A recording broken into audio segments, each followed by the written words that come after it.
Good evening all, it's TechNitwit and I got an awesome video in store for you. We're going to be upgrading this bad mamma jamma, and all the parts you see on this table right now is what we're going to be throwing in here. We got some RAM, we got a PSU, we got a graphics card, an AMD variant, and we got an SSD so we can fit all those large awesome games on this PC. Anyways guys, you are going to want a screw kit if you're going to want to follow along with this, because HP does not include the little screws, something to screw those in with. And of course you may or may not need a SATA cable, so you might have to order that. I will have links for all this stuff down in the description down below. What you're going to be in store for this video is we already did the unboxing of this, unboxing review and benchmarks of this in another video. I am going to take that same benchmarking that I did and I'm going to throw it up against an upgraded variant of this. Of course this isn't maxed out, but this is pretty close. Like we're checking a bunch of boxes. It's going to be up there. I'd say this is going to be a pretty nice PC. I'm going to say this is going to be a very nice PC after it's done. So guys, that's what's going to be in store. We're going to go through the upgrading. I will show you how to do everything, walk you through it, and then we're going to do a comparison of what you would see in what the ability of this computer would be stock versus the ability of this computer being upgraded. And I will walk you through and talk you through all that stuff. Anyways, guys, I'm going to stop chit-chatting. We're going to get some stuff arranged on the table here, and let's dive right into this upgrade.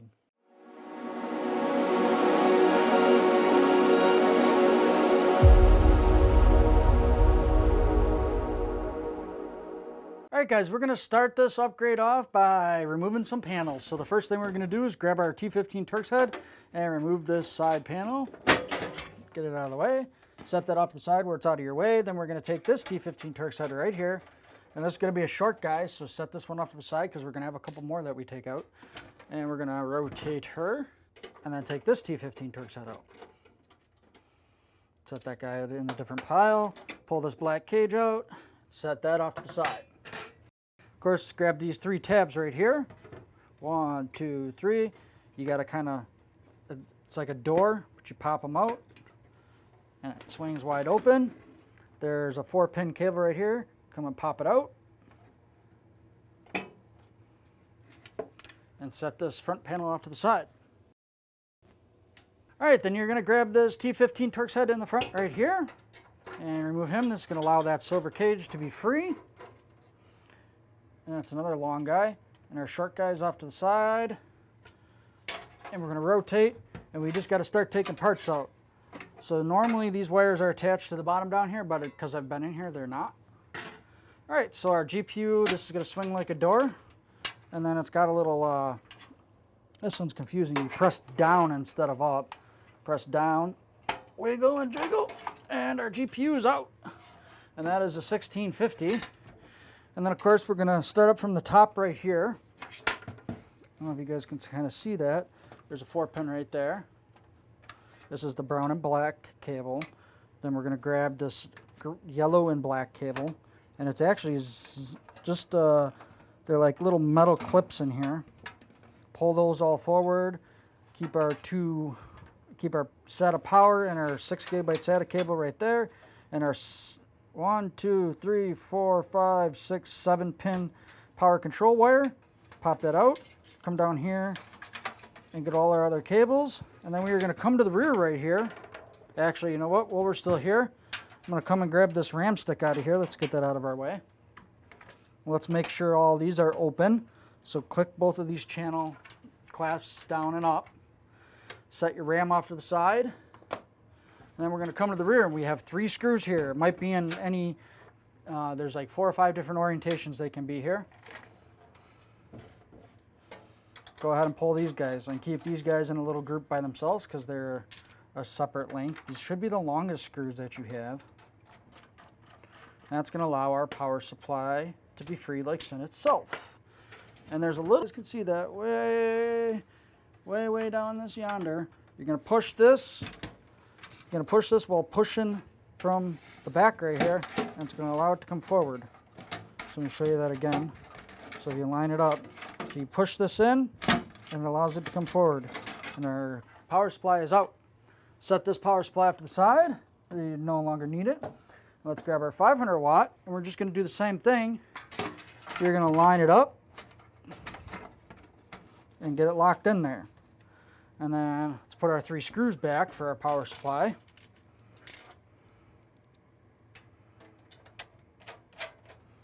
And of course, this is the 500 watt power supply. They make a 500 watt and a 400 watt for the Pavlons or for the TG02s.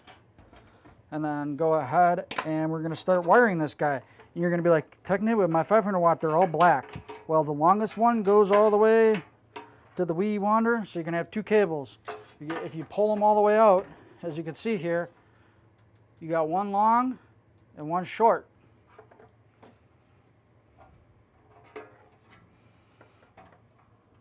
So you're gonna grab your first cable, you're gonna be like, well, technically I got two 4 pins. There's a P3, P4, and a P1. So you wanna do P1 and P3. Go ahead and, actually it doesn't matter if you do P3 or P4, it will not matter. Sometimes these don't have these marked. And then just go ahead and get these clipped back up into here.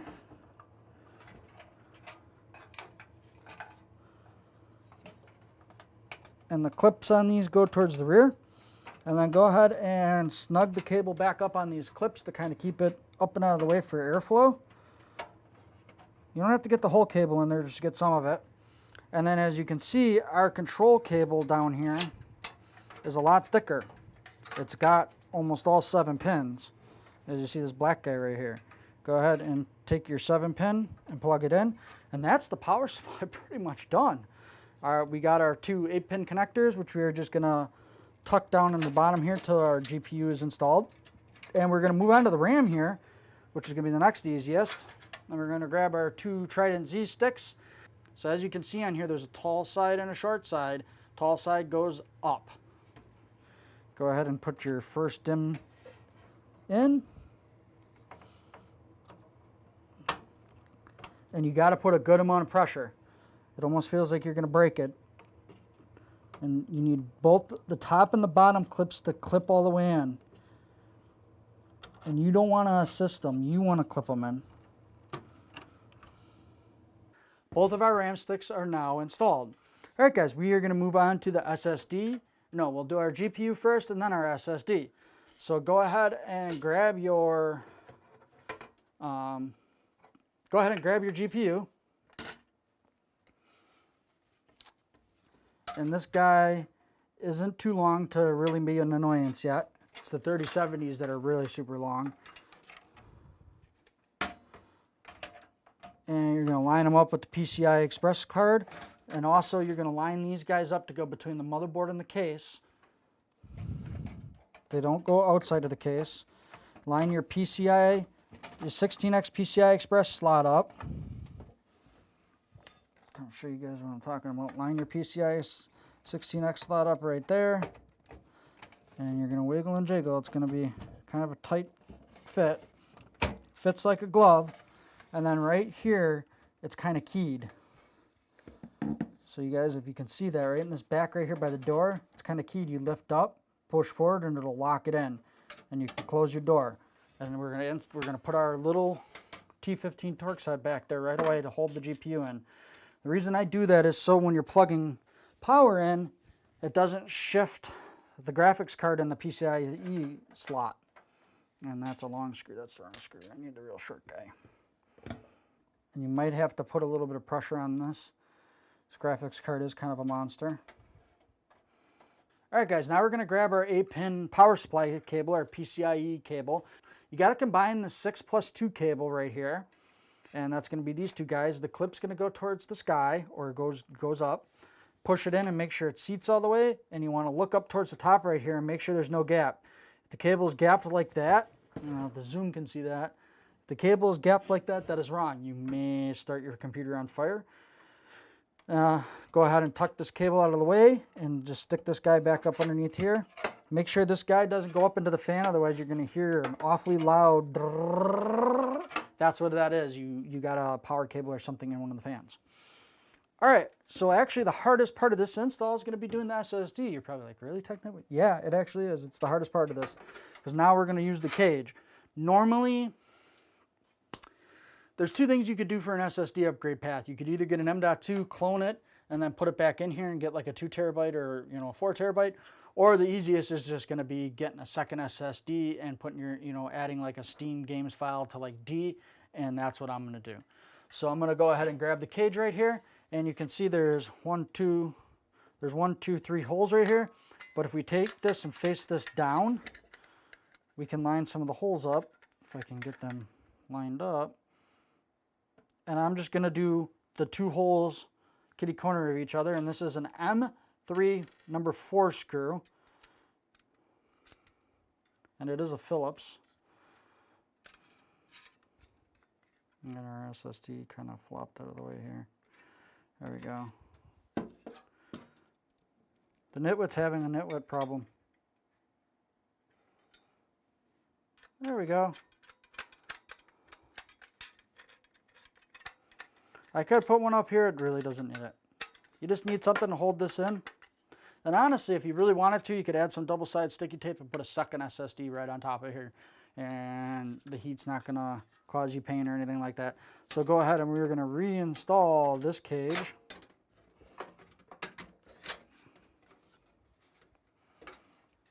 What are we getting stuck on something? There we go.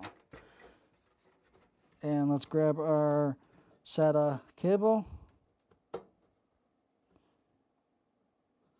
And actually this is going to be a bad SATA cable because this is an L cable, and this is why you might want a straight cable. So we're in the dark blue slot, but we are going to switch to a short straight cable because this allows us to install our stuff like that. This allows us to install it so that we can still put the side panel on. And then we're going to grab our straight cable. I could flip the SSD around, but it's like, why? This is silly. I'll just do that. Get our cable and our L slots, go towards the bottom, and there we go, that's in there. And honestly, you're going to want to have the cage in there first, up on top, before you put these in. And there you go. Snap this guy in. There's like a little snap right there. All right, guys, so we got to put our T15 torque side right here to hold our SSD. I will say the nice thing about the T15 torque side is the screw does kind of hold itself.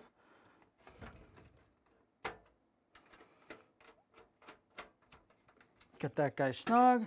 Come around here and we can put our black cage in here. These cages don't have to be in this PC. They are not critical for this operation of the PC. They do kind of make the case more sturdy. But other than that, there's no requirement for these to be in the case.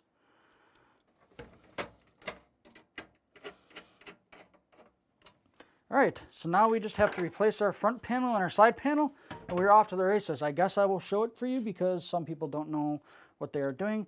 So you're gonna grab your 4-pin adapter. One side has this little notch, like 2 little lines on the back, and I'll let you guys zoom into that if you can see that. And that notch goes down. So grab your case, get it lined up like you want it. That notch should naturally go towards the ground. If it doesn't, you can navigate the cable around. Kind of stick the cable in there. And then there's 1, 2, 3 notches right here that you got to get this kind of caught on. It's kind of in a tight area for you guys to really see. I kind of hold a little bit of pressure in here as I'm folding.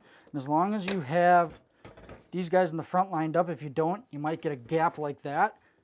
Just don't force it. Just don't start pressing on it. If you get a gap like that, just come back here and pop it off. And then we got to come down here and make sure that this is all in there. Make sure all these are lining up. You might have to pull up and back down on it. Yeah, see, it's bulging right there. The new Victus front panel is a pain to get back in there. If you scrunchy this cable in right there, this will actually bow the front. So you got to kind of get it to, you want it to feed inside there. And then you want these little notches to kind of get lined up. Make sure these are lined up in here. And then pull across and you can see that it lines up nice and neat. All right, guys, we're going to get some benchmarking gaming, rock and roll, and we're going to see how the HP Victus 15L stock compares to this upgraded HP Victus in benchmarking gaming, guys. One thing I do want to give you guys a heads up on are all these tests are going to be in 1440p. I was really surprised. It knocked me out of the park. This upgrade really did some good gaming in FPS. I'm gonna have to give it 2 thumbs up right out of the gate. Of course, you can watch the benchmarks in gaming, and I hope you're just as surprised as I am. I hope you do this upgrade and you're like, wow, TechNitwit, thank you, man. This freaking thing's awesome now. I'm really surprised how well the i3 12th gen performed. Usually the i3s end up a little bit on the lower end here, but this thing really surprised me. Of course, I'm very happy that you made it this far in the video. Thank you so much. And yeah, go ahead and watch the rest of the benchmarks in gaming, and hopefully you see what I see in the versus.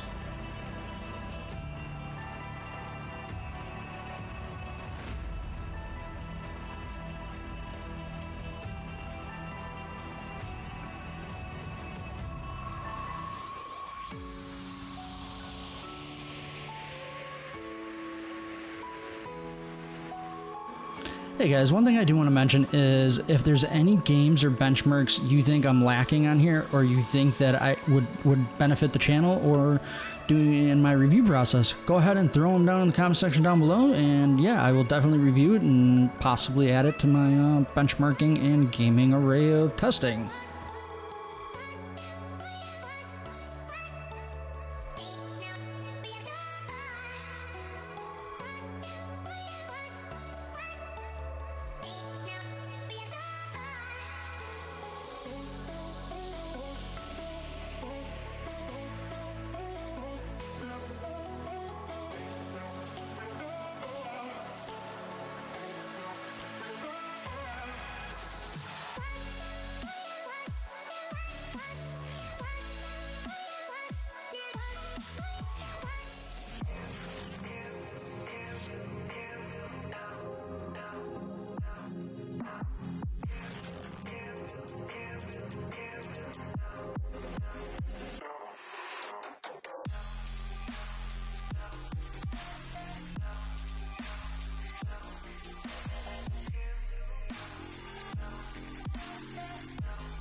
Wow, just wow, guys. I am so freaking surprised.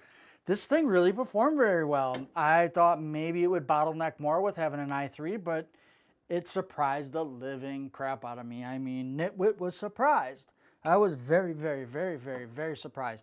I'm going to give this thing 2 thumbs up now. This thing is freaking smoking. I mean, whew, so hot I can't even touch her. Might feel like I'm going to burn my fingers. But anyways, yes, guys, I would very much suggest doing this upgrade. We're also going to probably do a max out on the processor. One thing I would really like to see is if we went to that, because this power supply has more room, we could go to the 6700 XT and see, you know, if it's really worth it. Is it going to give you that extra 20% or 15%? You know, is it going to give you that extra frame rate that you could almost just do 4K gaming on this little bad mamma jam of a PC? See, I almost want to do that video next, because I'm very curious to see. I want to match these 2 AMD cards up in this platform with the 12th gen to see how the performance is. I did see a bottleneck of between 5 and 7% between the benchmarks on here. Now, that's not super bad. You're like, well, that's 5 or 7% frames per second you lost. In the heyday of things, you're not really going to notice it in games because you have an up and down. Just trust me, you're not really going to notice it. Other than that, I am very happy with this upgrade. I hope you guys watch, comment, and like, and I hope you guys enjoyed this video. And if you have any questions, concerns, or comments, hit me up down below in that comment section. If you're wondering about any of these parts, click the little description box. I have a bunch of links in there, and that's where I link all the parts that I use and other parts that are capable and compatible with this HP TG0215L Victus, and that's a freaking mouthful. Anyways, guys, I'm Tech Nitwit. I give this 2 thumbs up approval, and hopefully you catch me in the next video.